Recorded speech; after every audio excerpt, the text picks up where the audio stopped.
ምዕራፍ 61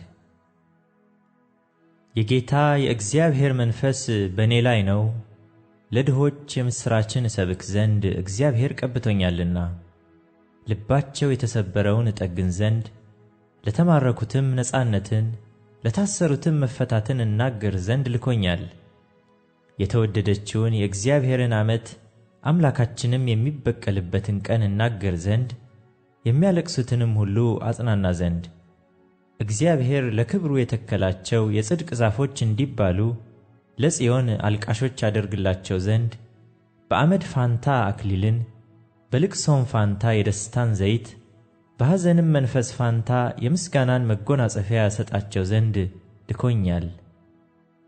ከጥንትም ጀምሮ ባድማ የነበሩትን ይሠራሉ፣ ከቀድሞ የፈረሱትንም ያቆማሉ። ባድማ የነበሩትንና ከብዙ ትውልድ በፊት የፈረሱትን ከተሞች እንደገና ይሠራሉ። መጻተኞችም ቆመው በጎቻችሁን ያሰማራሉ፣ ሌሎች ወገኖችም አራሾችና ወይን ጠባቂዎች ይሆኑላችኋል። እናንተ ግን የእግዚአብሔር ካህናት ትባላላችሁ፣ ሰዎቹም የአምላካችን አገልጋዮች ብለው ይጠሯችኋል። የአሕዛብን ሀብት ትበላላችሁ፣ በክብራቸውም ትመካላችሁ። በእፍረታችሁ ፋንታ 2 እጥፍ ይሆንላችኋል፣ በውርደታችሁም ፋንታ ዕድል ፈንታችሁ ደስ ይላቸዋል። ስለዚህ በምድራቸው 2 እጥፍ ይገዛሉ፣ የዘላለምም ደስታ ይሆንላቸዋል። እኔ እግዚአብሔር ፍርድን የምወድ ስርቆትንና በደልን የምጠላ ነኝ።